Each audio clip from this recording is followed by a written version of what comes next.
Boa noite, Laura. Boa noite, Guia. Estão me ouvindo bem aí, galera? Tranquilo aí, velho Guia? Prazer em falar com você aí, cara.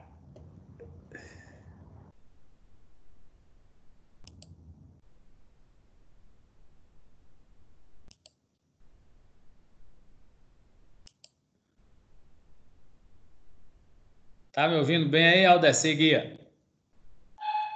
Tranquilo, Sérgio. Tudo na Prazer paz, né? todo nosso, meu irmão. É Prazer isso ouvir aí. sua voz aí. Tranquilo? Tudo tranquilo aí, né? Tranquilidade, pra jogar dura aí. Isso aí. Vamos aguardar uns 2 minutinhos aí, ver se chega os outros participantes pra gente começar aí. Passei em frente à sua loja lá hoje, a Energia Solar, né?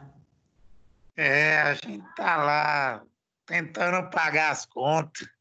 É, velho, mas daqui para próximo mês deve ir normalizando aos poucos, né? À medida que vai reabrindo o comércio aí e tal, né? Vamos ver se os casos diminuem na Bahia, né? A Bahia parece que está meio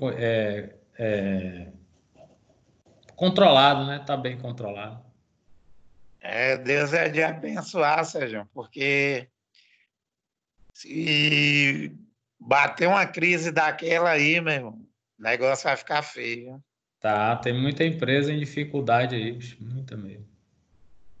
Muitíssimo, moço. Se você ver, começar a ler assim, o noticiário, você vai ver que são Fica muitas. E muitas, muita gente perdeu emprego, né? muita gente, é. As empresas estão cortando porque não tem perspectiva nenhuma, né? Assim, ninguém sabe como é que vai ficar a economia aí, né? Então, é um É, tiro e, no quem, escuro.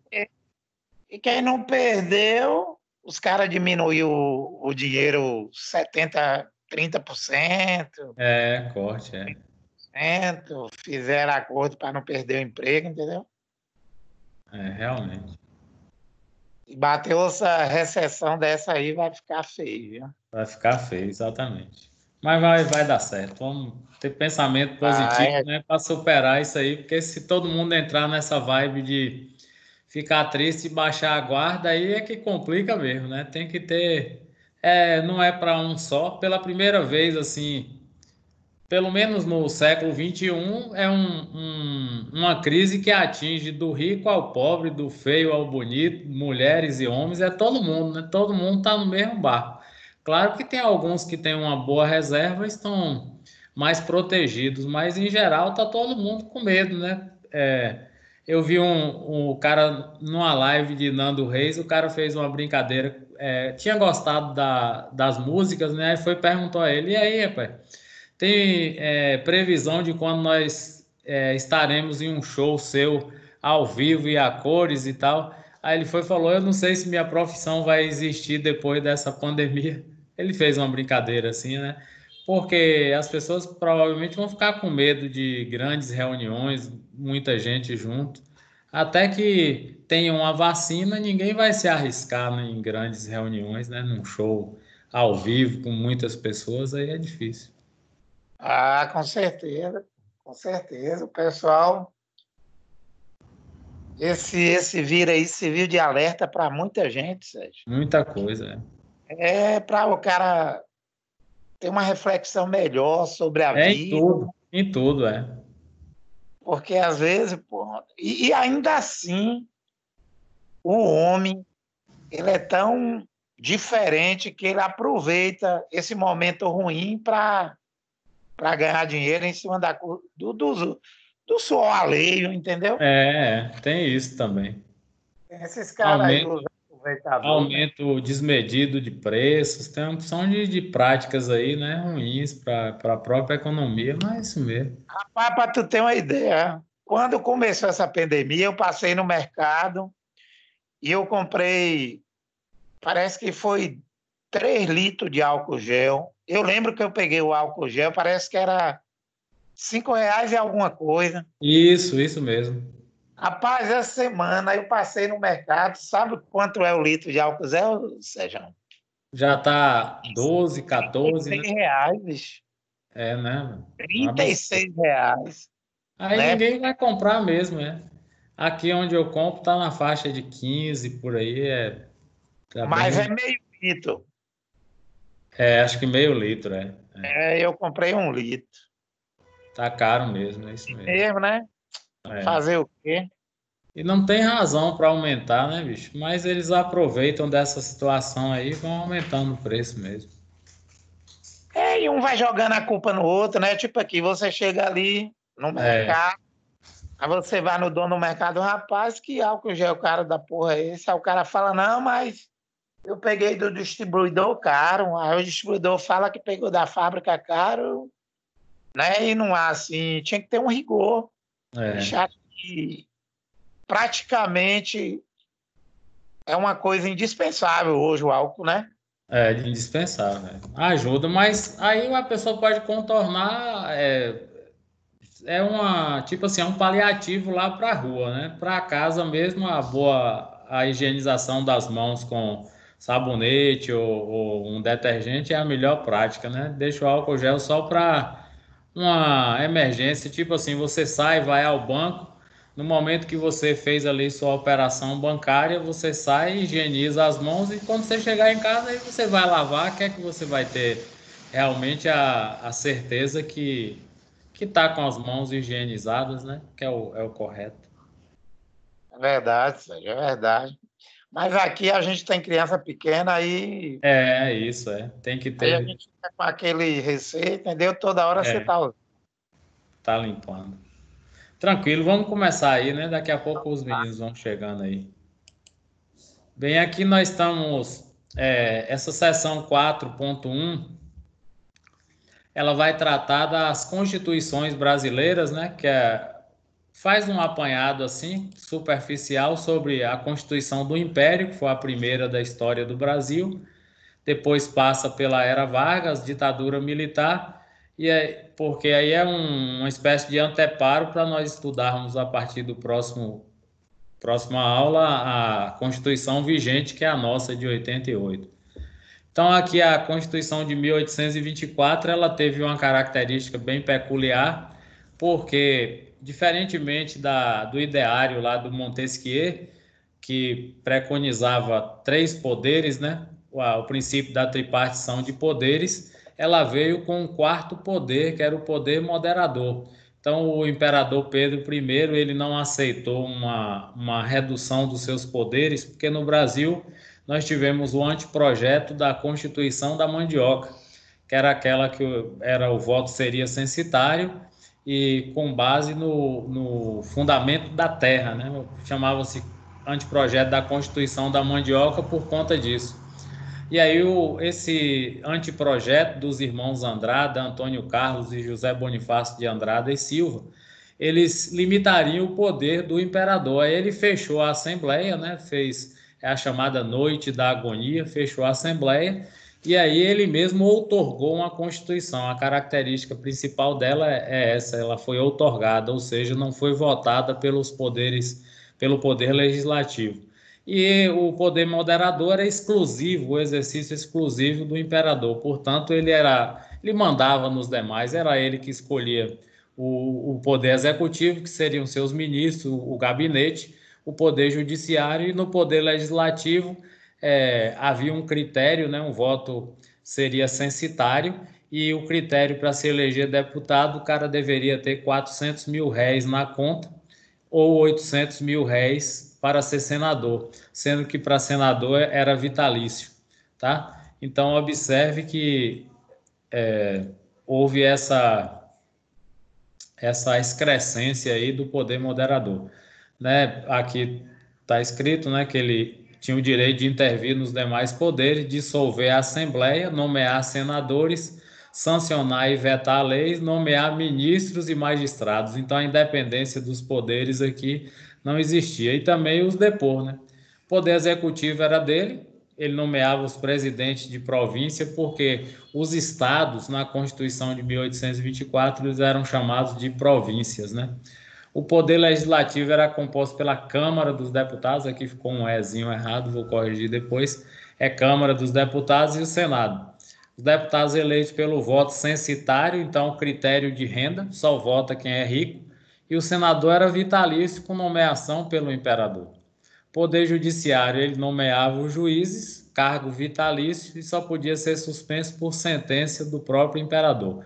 O resumo da Constituição de 24 é um poder absolutista, né? O imperador manda em tudo, ou mandava em tudo.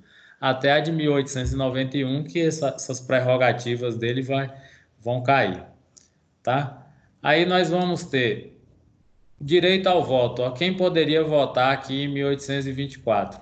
Homens livres, maiores de 25 anos, com renda de 100 mil réis, tá? Eles votavam numa espécie de eleição primária, parecido com os Estados Unidos, escolhiam os seus representantes que iriam depois escolher os deputados e senadores. Então, o voto aqui era, além de ser censitário, era indireto, né? Porque o cara não votava direto no senador e no deputado, porque o senador, o próprio imperador, ia escolher. Aí, olha aqui, para ser candidato, o cara tinha que ser 200 mil réis de renda e excluía os escravos que eram libertos, né? E aqui, como eu falei, a renda superior a 400 mil réis, ser brasileiro e ser católico. Então, porque a igreja ela era atrelada ao Estado com dois institutos, né? O padroado e o beneplácito.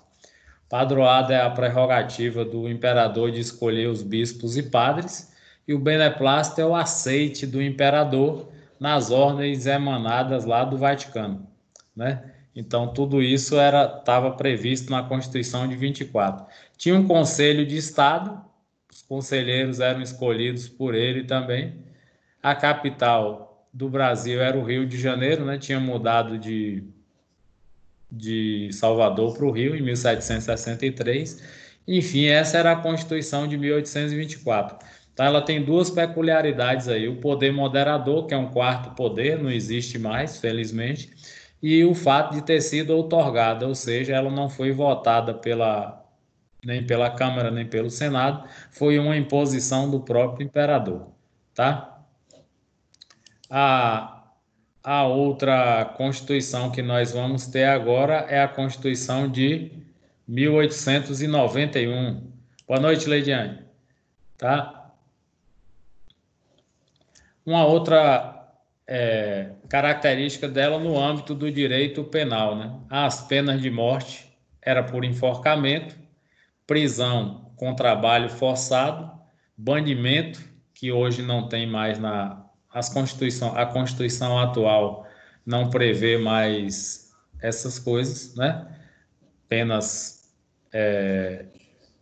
cruéis, trabalhos forçados você não tem, né? Então a prisão o critério aqui de banimento, degredo e desterro, se você não tem mais. Penas cruéis, como açoite, tortura e marca com ferro quente, exceto aos escravos. Então, o escravo podia ser submetido a esse tipo de penas, né?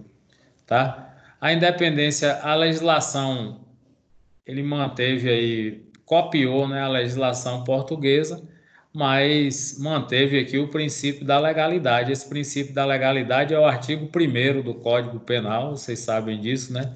Não há crime sem lei que o preveja, né? Nula pena sine legem, que é esse princípio da legalidade, e você tem também no inciso 2º do artigo 5º da Constituição, né? Que é também o princípio da legalidade, né? Nula pena sine legem, ou seja, não há pena se não houver uma cominação legal, tá? Bem, o escravo na Constituição de 1824 era considerado um bem, né? Uma propriedade do senhor, né?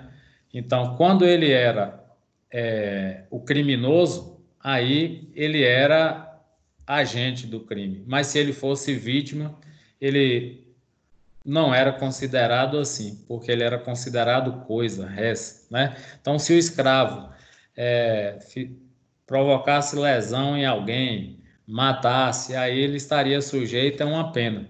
Mas se ele fosse a vítima, aí ele era considerado coisa, portanto, era um direito do senhor açoitá-lo, né?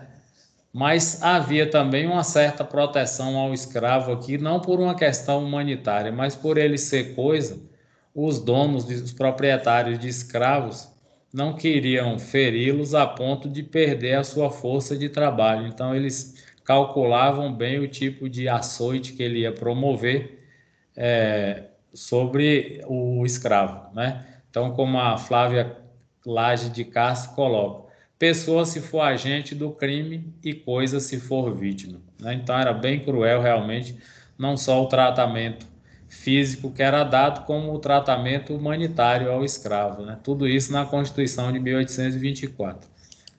Então, passado isso aí, nós vamos para a Constituição de 1891, que é a primeira republicana, né? Na primeira republicana, nós vamos romper com algumas amarras que haviam na de 1824. A primeira coisa é acabar o poder moderador, ele vai ser extinto. É a extinção do poder moderador. Nós vamos separar Estado e Igreja, né? O Estado passa a ser laico, né? O Estado seria responsável por emitir certidão, certificados, e o clero deixaria de receber ajuda do Estado, a subvenção do Estado. Passamos a ter liberdade de culto para todas as religiões, tá? Para todas as religiões. Proibiu o uso de brasão ou título da nobreza, né? Fizemos essa proibição. O casamento civil e a laicização dos cemitérios. O que é isso? Isso provocou uma crise, porque antes os cemitérios eram cuidados pela própria igreja, né? Então, a partir da Constituição de 1891, nós vamos ter a laicização dos cemitérios. E o casamento civil, nós vamos ter o casamento civil porque a própria Constituição vai passar a tratá-lo assim, né? O casamento agora não tem mais. Você pode se casar na igreja, como é até hoje, mas a validade dele, ou a validez, né? No direito civil a gente chama de validez, é só mediante a cerimônia civil, né? A lei dos homens, não mais a lei da igreja, vamos dizer assim. Bem, o voto universal para cidadãos alfabetizados. O que é o voto universal? Todo mundo agora podia votar, desde que é alfabetizado, né? Desde que é alfabetizado.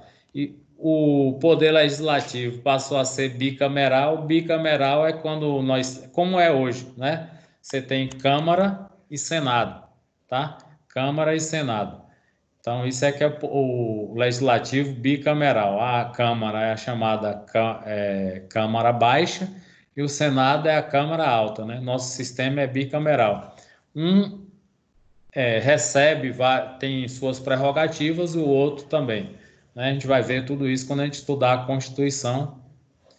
Surgimento do poder legislativo provincial, porque assim, ó, na Constituição de 1824, as províncias não tinham autonomia. Lá atrás, com o ato adicional de 1834, o Diogo Antônio Feijó, que foi ministro da Justiça e posteriormente foi regente, ele instituiu, através do ato adicional, a prerrogativa das câmaras terem legislativo. Era uma espécie de república dentro de um regime monárquico. Mas isso foi cassado, houve uma revisão, né? Anulação do ato institucional de 1834, então a liberdade das províncias voltou aqui na Constituição de 1891. E também, além dessa liberdade das províncias, vai mudar o nome, né? O que era província, desculpem, passou a ser estados. Então, Estado da Bahia, antes era província da Bahia. Estado de São Paulo, antes era província de São Paulo. Mudou-se o nome com a Constituição de 1891. E, inicialmente, nós tínhamos, em vez da terminologia governadores de Estado, era presidente do Estado. Depois é que nós vamos mudar para governadores de Estado e deixar o status de presidente só para o presidente da República, tá? Então, há uma autonomia das províncias em relação ao poder central. Essa autonomia aqui, elas podiam contratar até empréstimos no estrangeiro, e a autonomia que nós percebemos hoje, né, as assembleias legislativas votam, os estados têm poder legislativo e têm poder judiciário, né? Os municípios têm apenas poder legislativo. Então, o voto era aberto e o cidadão tinha que assinar uma lista que podia ser facilmente controlada. O que é o voto aberto? O cabo eleitoral, o controlador de determinada região, eles sabiam em quem você votava. Era o chamado voto de cabresto que a gente vai estudar, que vocês devem ter estudado na República Velha, né, quando estudaram lá no ensino médio. O voto de cabresto era assim: o cidadão mandava você votar o chefe político, né, do local mandava você votar em quem ele queria. Então, com esse novo critério aqui, saber ler e escrever, o número de eleitores caiu, né, ao invés de aumentar, porque a população não era suficientemente alfabetizada para exercer o seu direito de voto, né? Então, a gente tem esse problema aí. Bem, depois da de 1891, nós ainda estamos aqui sobre o Código Penal. Então, comparando o Código Penal de 1824 com o de 1890, apareceu aqui a progressão da pena. Vocês sabem lá do penal que a progressão da pena significa uma espécie de comutação da pena, né? Não no sentido de redução dela, mas a migração de regime. Você está num regime fechado, pode migrar para o semiaberto, do semiaberto para o aberto, depois o domiciliar, enfim, pode até passar a gozar dos benefícios totais aí, mesmo sendo condenado. Então, é o princípio da progressão da pena. Aqui, ó, um exemplo de compra de voto, né? O voto de cabresto. Então, no artigo 166, condenava a compra de voto, o voto de cabresto, mas era largamente praticado, todo mundo sabia, né? No caso do crime de estupro, poderia haver diferenciação de acordo com a vítima. Se a mulher fosse virgem ou não, mas honesta, a pena era maior comparada ao estupro de mulher pública ou prostituta. Então, não é como a Constituição atual, que não existe essa diferenciação, né? O estupro pode ser de mulher, hoje pode ser de mulher, de homem, não tem essa distinção mais. E se é virgem ou não, se é honesta ou não, se é mulher pública ou prostituta, nada mais importa. O que importa é o tipo penal, né? Que a gente analisa o tipo penal, se a conduta é típica, culpável, né? Se o fato é antijurídico, típico, culpável. Isso é que é a característica do crime de estupro, como os outros. E atualmente ele evoluiu, né? Você tem aí no tipo penal estupro, ele foi alargado, né? Foi elastecido, que agora não basta a conjunção carnal para caracterizar o estupro. Enfim, o código era bem tacanho, né? Mas houve um avanço que foi mantido aqui o princípio da legalidade e da territorialidade. A territorialidade é aquela questão do local do crime, né? Cometimento do crime, onde o cara vai ser julgado e tal, são princípios lá do direito penal, que vocês veem lá no direito penal. Depois da de 1891, nós vamos ter uma Constituição bacana aqui, que é a Constituição de 34. Ela vai incorporar vários institutos, vários elementos que o mundo estava vivendo assim uma grande mudança, uma mudança positiva, mas ela vai trazer algumas mudanças bem interessantes aqui. Primeiro é o voto feminino. O voto feminino ele foi previsto na legislação brasileira em 1932, em plena era Vargas, né? Então, esse Código Eleitoral de 1932, ele dava o direito à mulher votar, só que tinha um certo impeditivo. Primeiro, a mulher deveria ser casada. E se casada fosse, o marido deveria dar a outorga, né? A outorga, para que ela exercesse o direito do voto. A gente chama de outorga marital. E aí, se ela fosse solteira, demandava que ela fosse rica para exercer esse direito ao voto. Como era muito raro uma mulher solteira rica nessa época, salvo se ela fosse herdeira, os pais tivessem morrido, dificilmente a mulher exercia o direito a voto. E se ela fosse viúva, aí sim ela poderia ir lá votar. mas só em 34 que nós elegemos a primeira mulher para o parlamento, né? E aí, na Constituição de 34, o voto sai ali do âmbito do Código Eleitoral de 32 e vai ser incorporado na própria Constituição, como é hoje, né? Todo mundo tem direito a voto, sufrágio universal. O mandato presidencial era de 4 anos, tá? 4 anos. O Vargas aqui, ele adotou logo um casuísmo. Era 4 anos, voto direto e secreto. Só que ele atribui a si o direito de se eleger sem passar pelo crivo do voto. Então ele deu uma espécie de golpe branco aí de novo, né?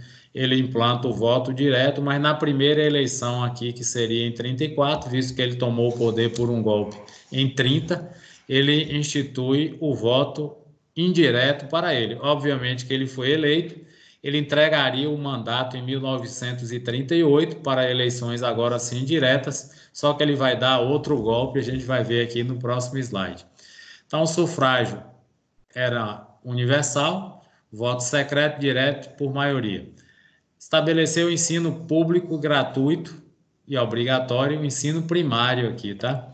A Câmara era eleita de forma direta, mas havia representante eleito por organizações profissionais. Por exemplo, os advogados, os médicos, os engenheiros, eles tinham uma cota para eleger seus profissionais. Igual hoje você tem na Constituição de 88, você tem um chamado quinto constitucional. O que é o quinto constitucional para ocupar um cargo de desembargador? A OAB, por exemplo, ela vai indicar um advogado que tenha mais de 10 anos de labor, né, que trabalha com advocacia há mais de 10 anos, tenha notório saber jurídico e reputação ilibada. Ela faz uma lista sêxtupla, depois essa lista sêxtupla ela é reduzida para tríplice, e aí o governador escolhe um deles, né? Ele não é obrigado a escolher o primeiro da lista, o mais votado da lista, ele escolhe qualquer um dos três. Então é um representante da classe, né, dos advogados, que vai integrar ser desembargador. Beleza. Aí o poder executivo, exercício do presidente, mandato de 4 anos sem direito à reeleição. Mas como eu falei, ele vai dar um golpe aqui. Estabelecimento da Justiça Eleitoral e da Justiça do Trabalho. Ele criou aí Justiça Eleitoral e Justiça do Trabalho. Vargas é tido como pai dos pobres e mãe dos ricos. A CLT ele vai criar lá em 43, né? Que é a nossa famosa carteira de trabalho. E já na Constituição de 34, nós vamos ter aqui a instituição do mandado de segurança e da ação popular. Esses dois institutos nós temos até hoje aqui, né? Perderam um pouco o objeto durante o regime militar, mas nós temos até hoje o mandado de segurança e a ação popular, né? Nós já vimos lá em Teoria Geral da Constituição quais são os pré-requisitos para o mandado de segurança e para a ação popular, né? Eram os mesmos aqui. Só que a ação popular era regulada aqui de forma subsidiária pela mesma lei do mandado de segurança. Depois, agora a gente tem uma lei para cada um, uma lei separada. Aí, como eu falei, em 38, Vargas deveria participar de eleição, entregar o poder, porque a reeleição não era permitida. E aí ele dá um golpe, o famoso plano Cohen, né? O plano Cohen era uma suposta conspiração comunista que estariam para tomar o poder no Brasil. Na verdade, era um plano falso que o Olímpio Mourão Filho redigiu. E aí, sob essa ameaça comunista, ele implanta o famoso Estado Novo, né? A famosa ditadura Vargas. E a Constituição de 34, ele mesmo que havia ajudado a promulgar, ele vai cassar essa Constituição e outorgar uma nova Constituição brasileira, que a gente chama de polaca, inspirada na Constituição fascista da Polônia, essa é de 37, e aí você vai perceber um fechamento do regime a partir da Constituição de 1937. Que fechamento é esse? Olha aí, ele vai nomear os interventores, o governador do estado não seria mais eleito, ele escolheria alguém e nomearia. e esses nomeados, interventores nomeados iam escolher as autoridades dos municípios. Então, um exemplo, ele nomeou ali Rui Costa como interventor, Rui Costa nomeava Eduardo aqui como prefeito, enfim, fechou o regime, uma ditadura, né? Realmente foi uma ditadura civil, a ditadura de 37, que é o Estado Novo, vai durar até 45 na deposição dele. Extinção dos partidos políticos, justiça eleitoral, poder legislativo, é ditadura, né? Suspendeu o mandado de segurança e ação popular, censura prévia aos meios de comunicação, que eram obrigados a publicar ou transmitir o que o governo queria, né? Proibiu a greve, previa a pena de morte para crimes políticos, hoje isso não existe na nossa Constituição. A única previsão de pena de morte atualmente é aquela da deserção, né, que é uma interpretação ali extensiva do artigo 5º, salvo em caso de guerra, né? E era impossível, nessa época, você declarar a inconstitucionalidade de uma lei ou ato do presidente da República. Como isso acontece? Hoje, nós temos na Constituição de 88 as famosas ações constitucionais do controle abstrato de constitucionalidade, tá? O que é uma ação de controle abstrato de constitucionalidade? Se você entender que algum ato fere a Constituição, algum ato do poder público, do presidente, do governador, ou mesmo do prefeito, você tem direito a bater as portas do judiciário, no caso o STF, que é o guardião da Constituição, e cobrar do STF uma correção dessa excrescência legislativa aí, dessa lei, desse ato do Poder Executivo, tá?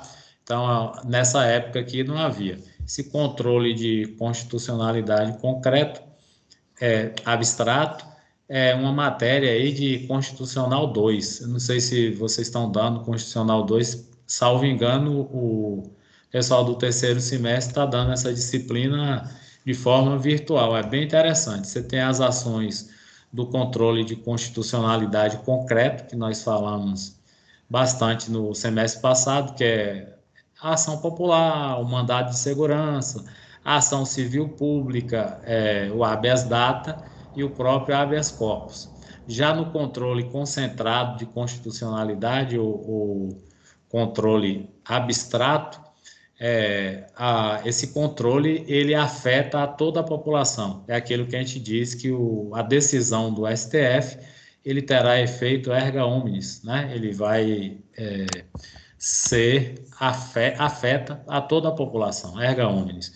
No caso do controle de constitucionalidade concreto, afeta suas partes, né? Ao inter partes. Então, lembrando aqui que a Constituição de 37, ela é uma Constituição ditatorial, né? E ela só vai ser abolida, só vai perder a sua validez com a nova Constituição de 46, né? Ela vai ficar vigendo aí até 46. O Vargas foi deposto em 45, né?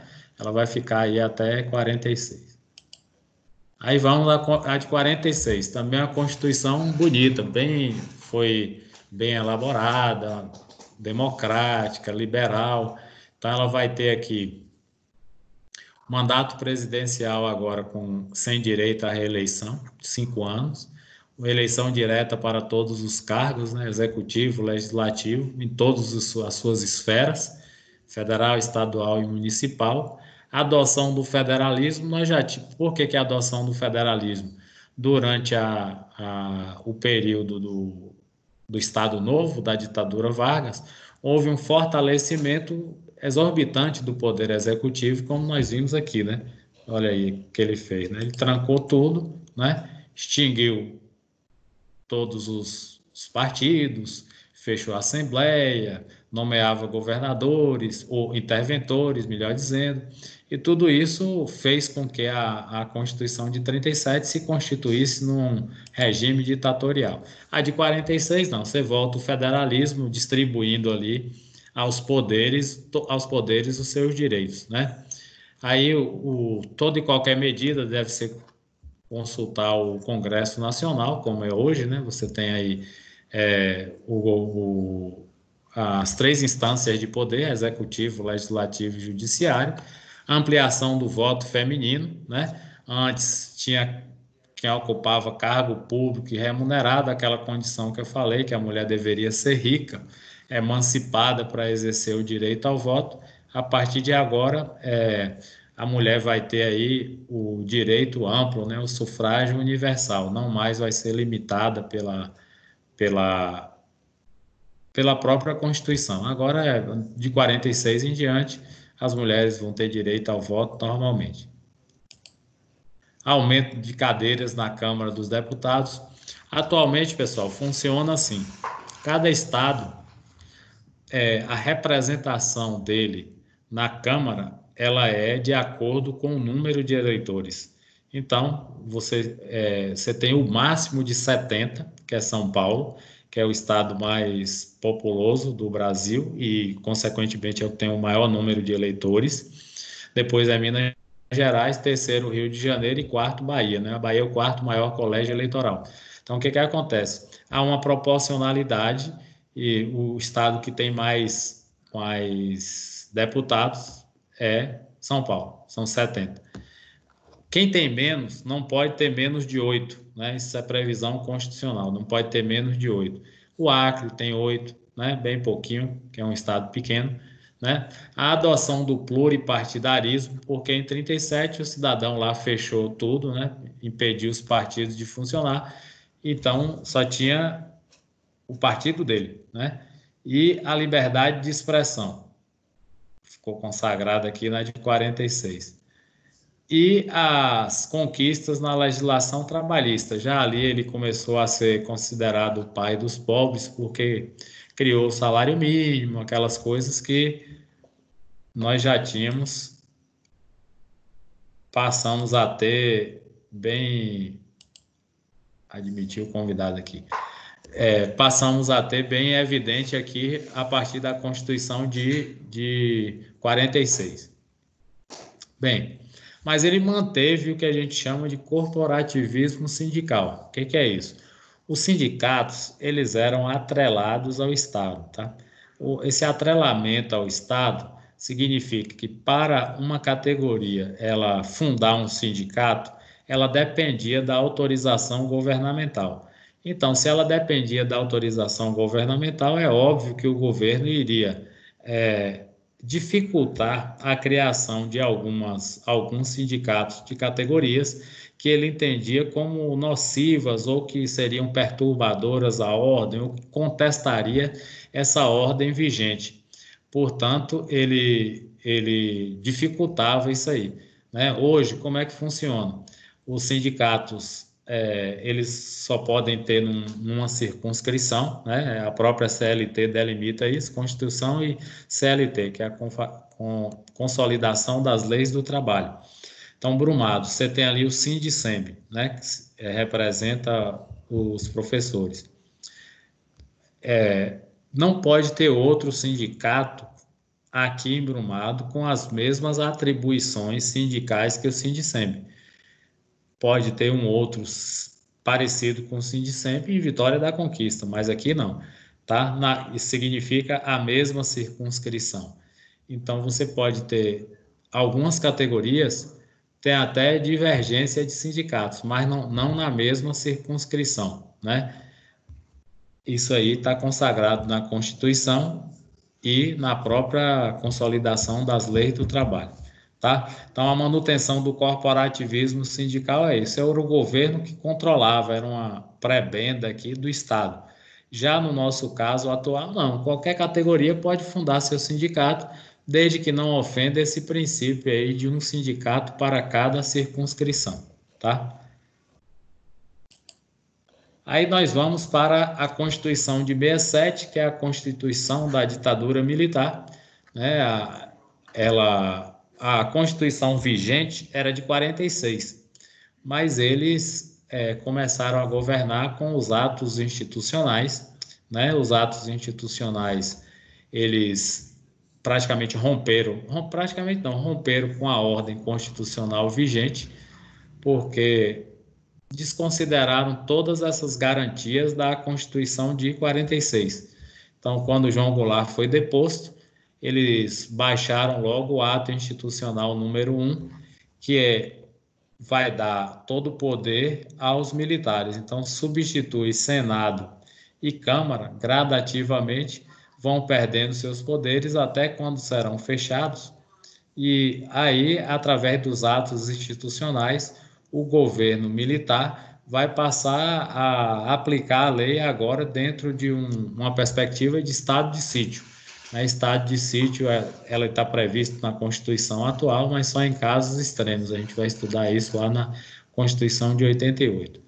Bem, no AI-1 foi montada aí uma junta militar, né, que vai eleger Castelo Branco como presidente.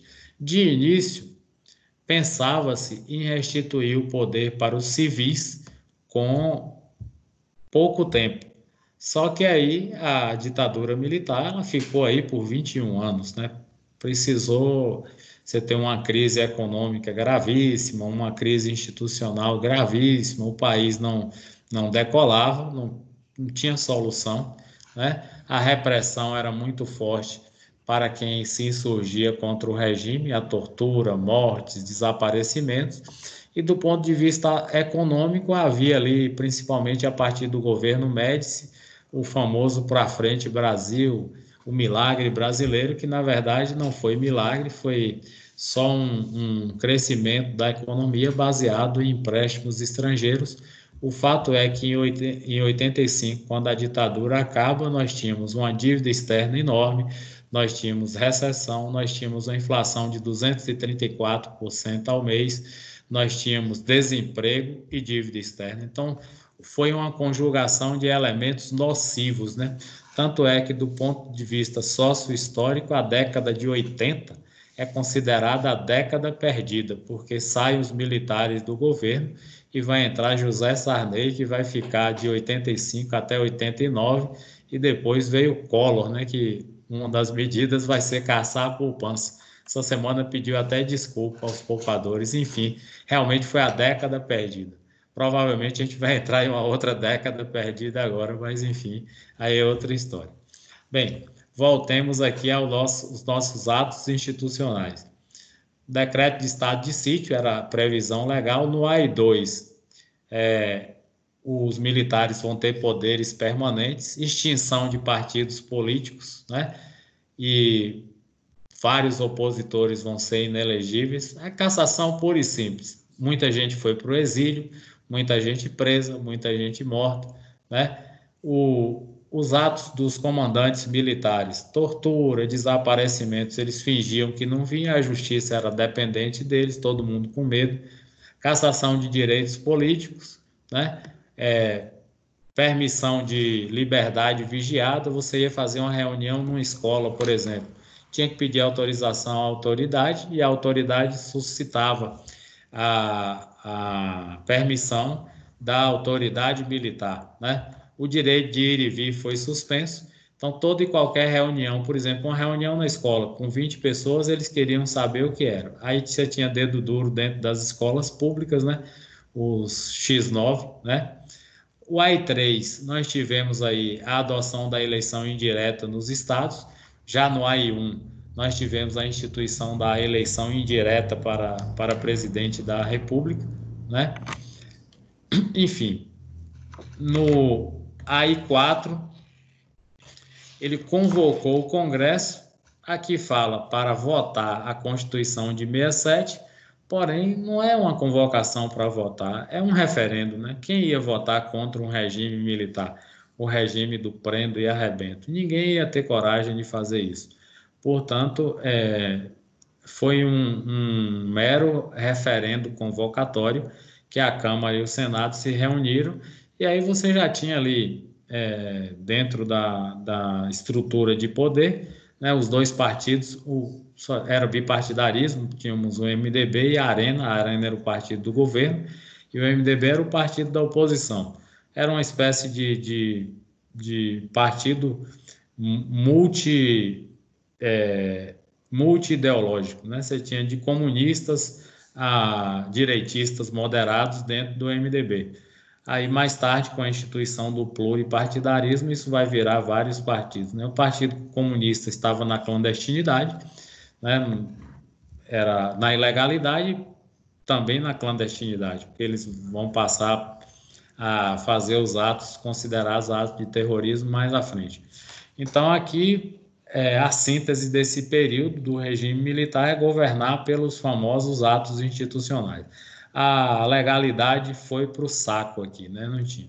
Então, o AI-5, nós consideramos ele o golpe dentro do golpe, foi o pior, porque ele vai fechar realmente o regime. Já havia aqui os movimentos de resistência, né? As guerrilhas urbanas e rurais, elas vão começar, e a partir do AI-5, já em 67, a gente tem vestígio das guerrilhas. A partir de 68, que é quando ele fecha o regime definitivamente, é aí que as guerrilhas urbanas e rurais elas vão ter mais participação aqui, vão enfrentar realmente o governo sem paridade, é claro, né? A morte deles vai ser bem mais marcante do que de militares, que eles procuram até negar até hoje. Então, a resposta à greve, pressão popular e adversários políticos, censura, né? Aumento do domínio sobre o legislativo, suspensão de direitos políticos de opositores, magistrados que ousavam dar decisões contrárias ao regime eram suspensos, postos ali na gaveta, né? Proibição de utilizar o habeas corpus em crimes políticos. Você podia para tudo, mas crime político não, né? Permitia-se a prisão por 10 dias, sendo 10 de incomunicabilidade. Olha que diferença hoje. Você tem hoje audiência de custódia, né? 48 horas, o juiz deve ser comunicado e deve opinar no processo para saber se, no inquérito, aliás, que foi na prisão, para saber se essa prisão foi legal, né? Tá?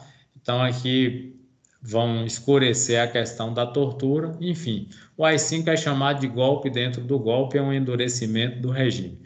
Na verdade, nós tivemos 17 atos institucionais. Os 5 primeiros são os mais importantes e os mais estudados. E os demais são apenas uma espécie de correção desses 5 primeiros, que são assim a espinha dorsal do regime militar. Porque observe você que a Constituição de 46 ainda está vigendo. Já em 69, não contentes com esses atos institucionais, eles vão baixar aí a emenda constitucional número 1, que faz uma correção total na própria Constituição de 46 e nos próprios atos institucionais, tá? A emenda constitucional número 1 de 69. Abre-se uma discussão aí no constitucionalismo brasileiro se essa emenda teria sido uma nova Constituição ou não. Há doutrinadores dos dois lados. Uns vão dizer o seguinte: se ela mudou completamente o panorama constitucional do Brasil, ela é uma Constituição.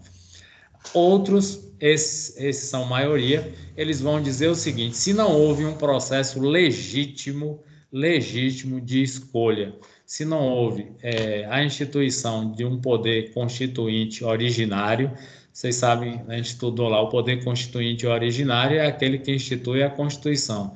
Ele é ilimitado, ele é único, né? Se não houve, não houve então uma Constituição. Portanto, essa corrente ela é majoritária, tá? Então, na verdade, foram 17 AIs, o 13 aqui eu coloquei baixado pela junta em razão da ausência de Costa e Silva. Por que aconteceu isso? O Costa e Silva ele teve uma doença, né? Ele teve um AVC, na época falava derrame, né?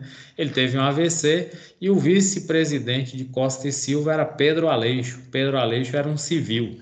E aí, aqui, a ditadura já dava mostras que ela não queria partilhar o poder ou mesmo ceder o poder para os civis, como foi previsto lá em 64. O Pedro Aleixo foi impedido de assumir, né? Assumiu uma junta militar que fica por algum tempo até dar posse ao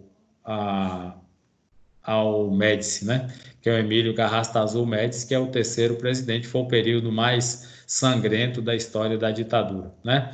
Já em 69, baixado pela ditadura militar, pela junta, né, como eu falei, eles vão endurecer mais o regime, né, pena de morte, prisão perpétua, banimento, confisco envolvendo adversários do regime militar. Nessa época aí tem alguns livros que dizem que eles confiscaram recursos, né, dinheiro de muita gente, porque boa parte desses ativistas contra o regime militar eram de famílias de classe média alta, né? Dilma mesmo é de uma família de classe média alta, né?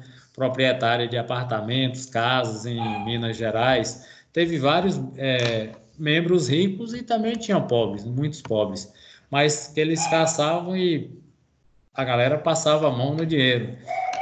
Ninguém via, né? Quando os revolucionários, ó, os ativistas políticos, eles assaltavam bancos que os militares conseguiam implodir as células, ninguém via o dinheiro de volta, né? Alguém pegou. Enfim, o que nos interessa aqui é que durante o regime militar o Brasil foi governado aí com base nos atos institucionais, são verdadeiros casuísmos legais aqui e que aí nós só vamos ter um processo de normalização do nosso regime constitucional com a publicação da Constituição de 88, né, que vai ser objeto do nosso estudo a partir da próxima aula. Tá certo?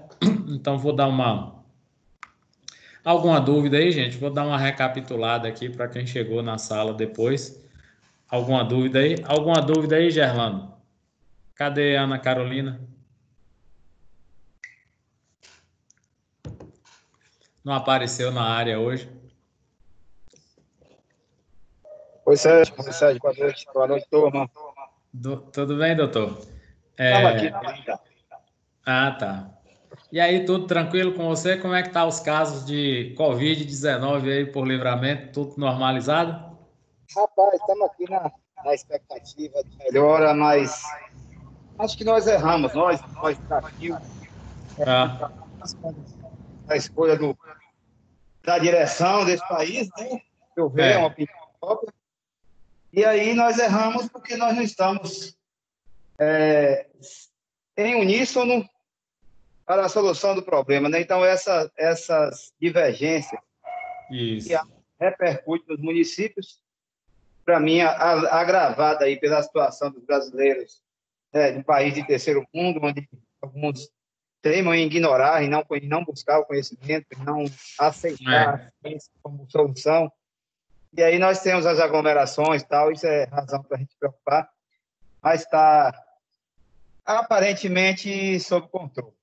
Aí eu vi que tivemos 2 casos apenas, né? Parece. Nós tivemos 5 casos. 5 casos, né? 5 casos, é claro que aí, segundo as estatísticas, não são só 5, né? Porque 5 contaminam no mínimo 12.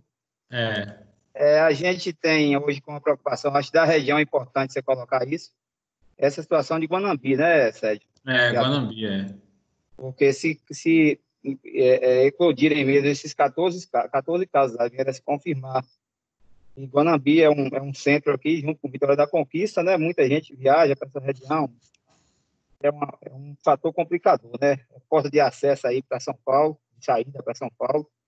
Mas, enfim, nós estamos aqui nesse dilema.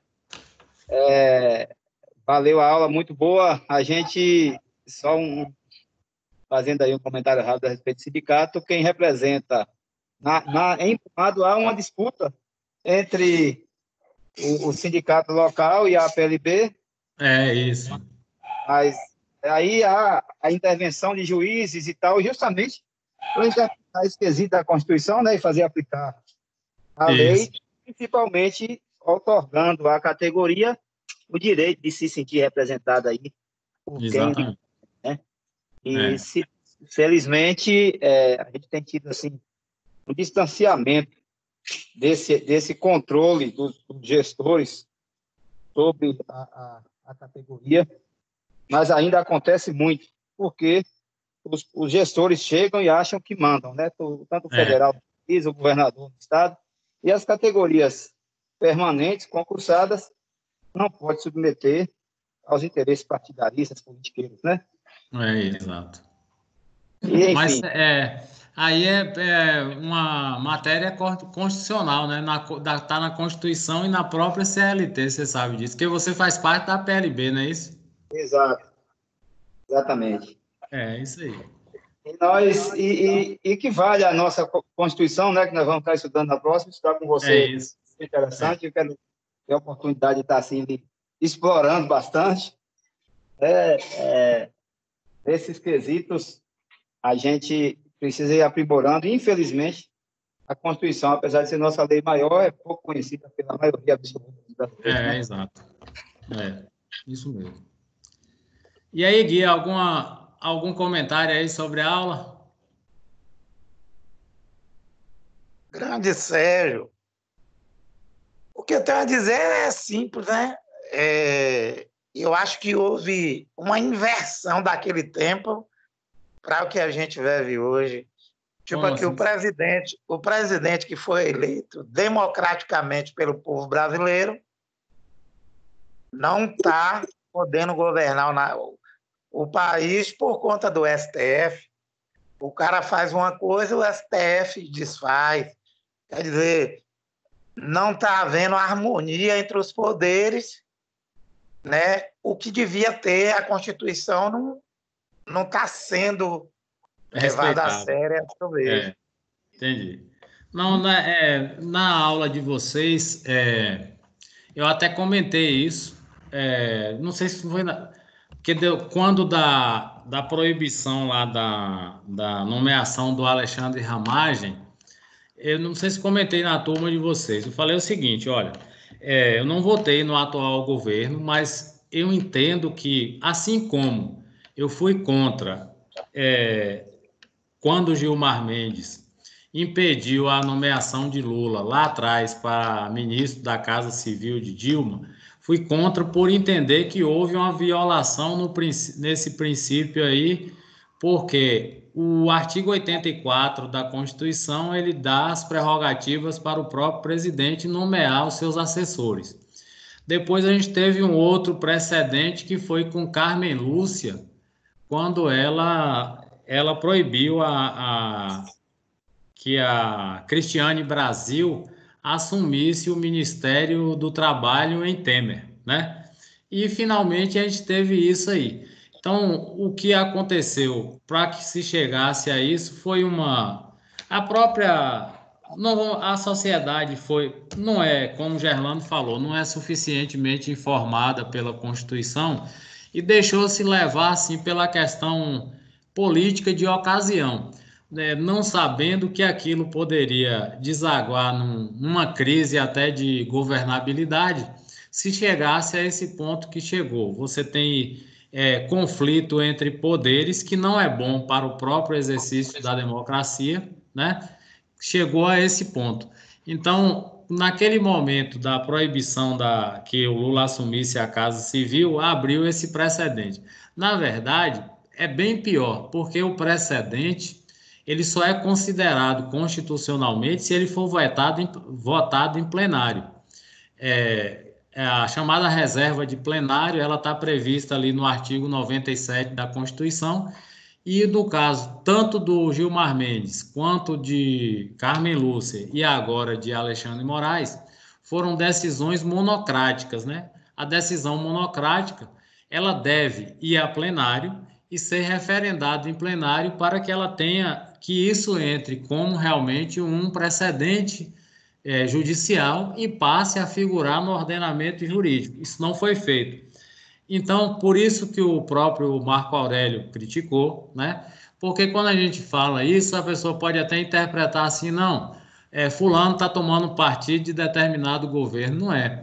É a questão realmente da legalidade. Ou você cumpre a Constituição em toda a sua inteireza, ou você vai fazendo esses remendos. Isso acaba sendo ruim, porque, de repente, pode acontecer com um partidário seu, um partido seu, e você ter uma ruptura institucional e o país descambar para a ingovernabilidade. Do jeito que está, você está vivendo um período de pandemia, é uma situação atípica, né, em todos os sentidos, e aí você ainda tem mais esse problema aí para contornar. Mas, enfim, né?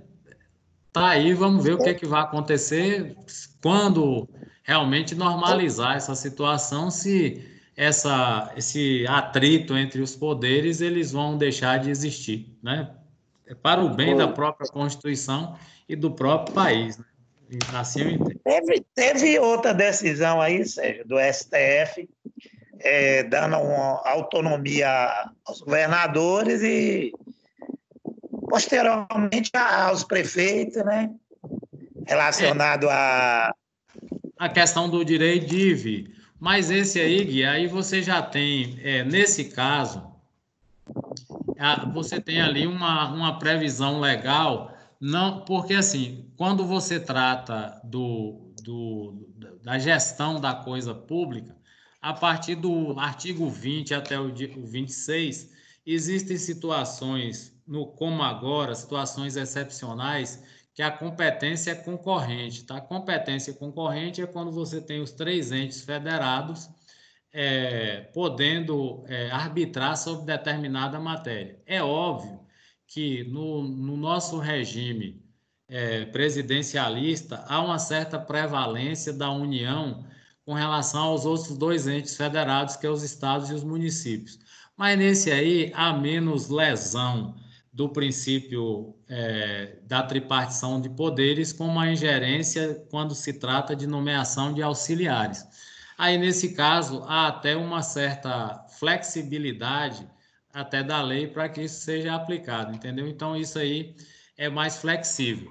Agora, se você for olhar com relação à nomeação realmente de auxiliares diretos, houve realmente uma ingerência indevida, né, que provocou esse atrito aí, tá?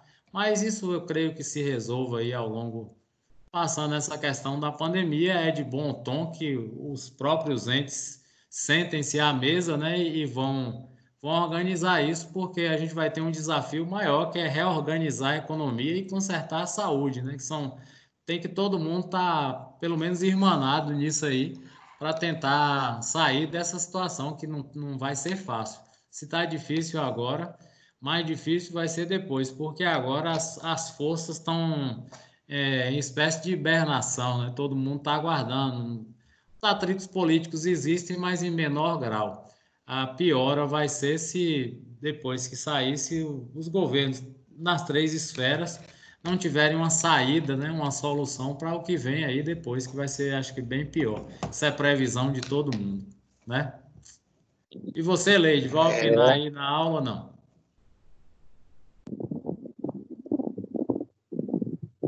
Mais alguma coisa aí, pessoal? tranquilo, Sérgio. E você, Leide? E aí, Gerlando, mais alguma dúvida? Ou seja, aqui só cumprimentar os colegas e já mostrar assim, a minha posição, sindicalista que sou, tudo mais, sou de centro, de esquerda, sou progressista, mas discordo absolutamente de impeachment, desse negócio todo nesse momento. Eu defendo, eu acho que, Não, também sou contra.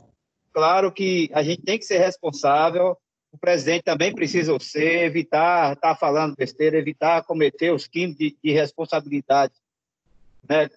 E outros mais, né, que alguém pode entender, daqui a pouco alguém pode aceitar uma denúncia dessa e, de novo, a gente viver a quebra de uma Da institucionalidade. né, da institucionalidade, que é importante para a gente nesse momento.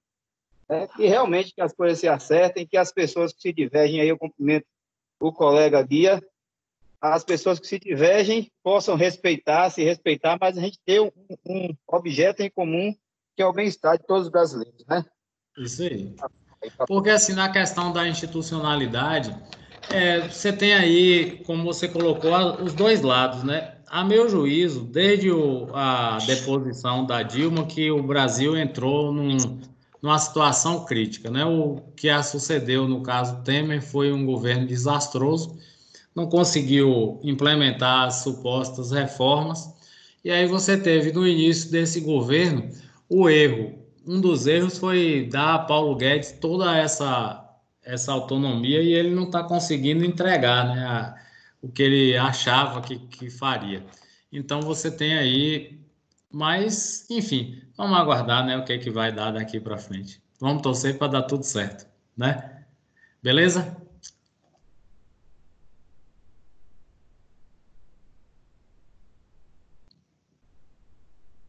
Beleza, Sérgio. Um Tranquilo abraço mesmo. para vocês, até a próxima semana, como vamos falar da nossa Constituição aí. Dá um abraço em Carol aí, Gerla.